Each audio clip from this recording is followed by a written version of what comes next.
আসসালামু আলাইকুম। আশা করছি প্রত্যেকে ভালো আছো।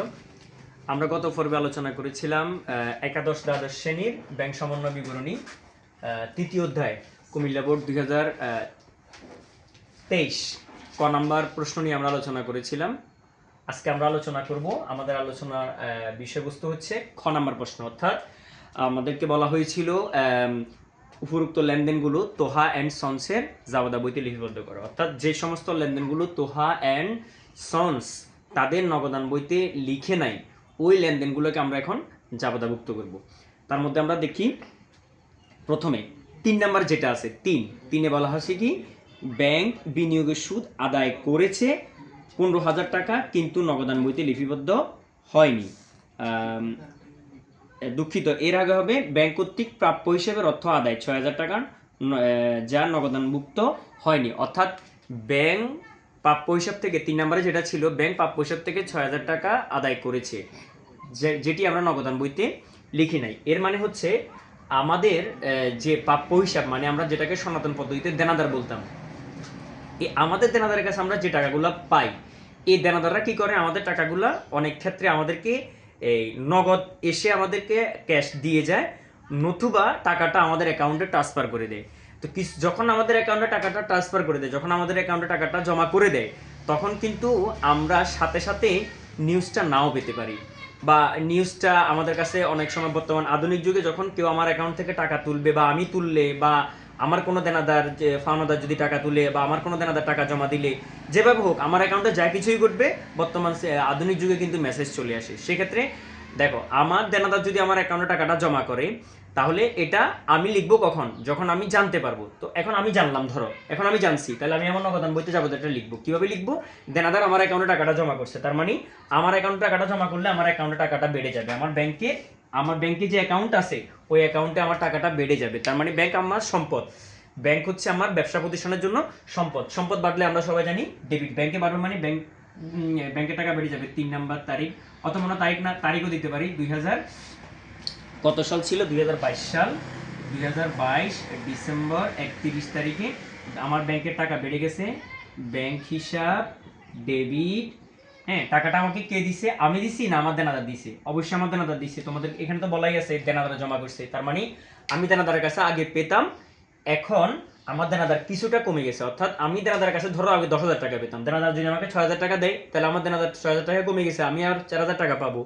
তার মানে আমার দেনাদারটা আমার সম্পদ ছিল, যতদিন পর্যন্ত আমি তার কাছে টাকা পাবো ততদিন পর্যন্ত সে আমার সম্পদ। এখন যেহেতু আমাকে সে 6,000 টাকা দিয়ে দিয়েছে, আমার সম্পদ কিছুটা কমে গেছে, সম্পদ কমে গেলে ক্রেডিট হয়। দেনাদার না লিখে আমরা লিখবো বর্তমান পদ্ধতিতে প্রাপ্য হিসাব ক্রেডিট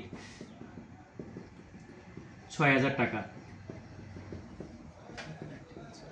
ঠিক আছে, আমরা নিচে দিয়ে ব্যাখ্যা দিতে পারি, প্রাপ্য হিসাব থেকে অর্থ আদায় হিসাবভুক্ত করা হলো, প্রাপ্য হিসাব থেকে অর্থ আদায় হিসাবভুক্ত করা হলো। ঠিক আছে, এরপরে জাবাদাটা কি বলছে দেখো, ব্যাংক বিনিয়োগের সুদ আদায় করেছে 15,000 টাকা, নগদান বইতে লিপিবদ্ধ হয়নি। অর্থাৎ এটাও প্রায় এটার মতো, ব্যাংক বিনিয়োগের সুদ আদায় করেছে, অর্থাৎ আমরা যে টাকাটা, আমরা অনেক জায়গায় টাকা ইনভেস্ট করি, বিনিয়োগ করি লাভের জন্য, এই লাভের টাকাটা আমাদের যে প্রফিট হয়েছে বিনিয়োগ থেকে, যে প্রফিটটা বা লাভ যেটা হয়েছে, ওই টাকাটা ওই বিনিয়োগকারী প্রতিষ্ঠান, যে প্রতিষ্ঠানে আমরা বিনিয়োগ করেছি, ওই বিনিয়োগকারী প্রতিষ্ঠান আমার অ্যাকাউন্টে জমা করে গেছে। তার মানে আমার ব্যাংকের টাকা বাড়ছে। ব্যাংক হচ্ছে আমাদের সম্পদ, ব্যবসার জন্য ব্যাংক আমাদের সম্পদ।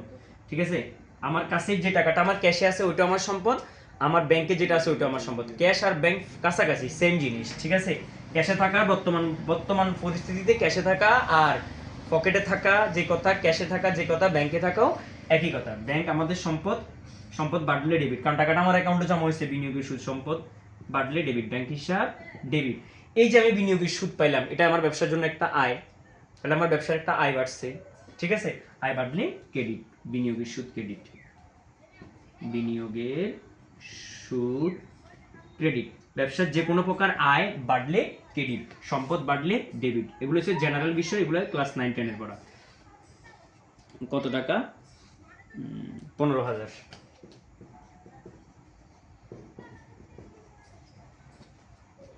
বিনিয়োগের সুদ আদায় হিসাবভুক্ত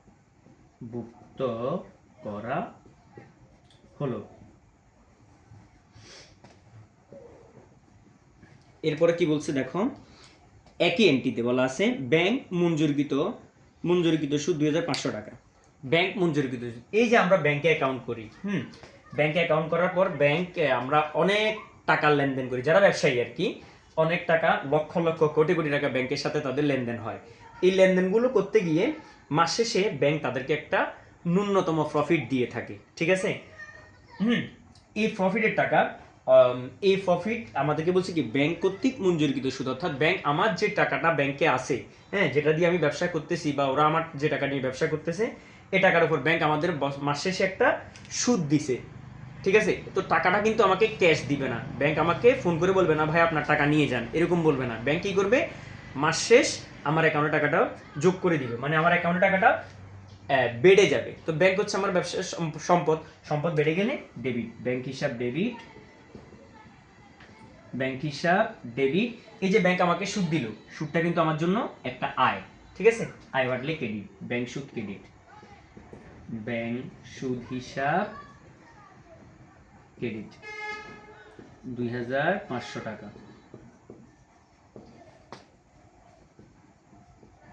ব্যাংক সুদ হিসাব ভুক্ত করা হলো। এবং আমাদের সর্বশেষ যে জাবেদাটা দিতে হবে সেটা হচ্ছে ব্যাংক চার্জ ধার্য করলো। ব্যাংক আমাদের থেকে চার্জ ধার্য করছে, ব্যাংক আমাদের চার্জ ধার্য করছে। চার্জ মানে কি দেখো, খেয়াল করো, এই যে এক মাস, আমরা যদি এক মাস করে যদি হিসাব করি, এক মাসে ব্যাংক আমার জন্য অনেক মানে আমাকে নিয়ে আমার অ্যাকাউন্টটা পরিচালনা করার জন্য ব্যাংক আমাকে নিয়ে অনেক কাজ করে, আমাকে নিয়ে আমার প্রতিষ্ঠানটাকে নিয়ে অনেক কাজ করে। যেমন তোহা অ্যান্ড সন্সকে নিয়ে ব্যাংক তো আমাকে চেনে না, ব্যাংক তোহা অ্যান্ড সন্সকে চিনে।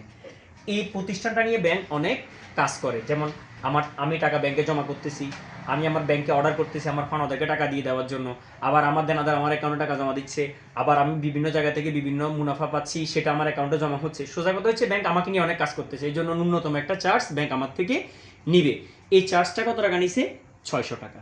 তাহলে এই যে চার্জটা ব্যাংক আমার থেকে নিল, এটা কিন্তু আমার প্রতিষ্ঠানের জন্য একটা খরচ বা ব্যয়, ঠিক আছে। তো খরচ অল টাইম কি হয়, যেহেতু আমার একটা খরচ বেড়ে গেছে, 1 টাকা হইলেও খরচ, 5 টাকা হইলেও খরচ, 500 টাকা হইলেও খরচ, 5 লক্ষ টাকা হইলেও খরচ, খরচই খরচ বাড়লেই ডেবিট, ঠিক আছে। যেহেতু তোমার থেকে ব্যাংক 600 টাকা চার্জ নিছে, তাহলে এটা তোমার খরচের জন্য একটা খরচ বেড়ে গেল, খরচ বাড়লে debit, bank charge debit, bank charge হিসাব ডেবিট।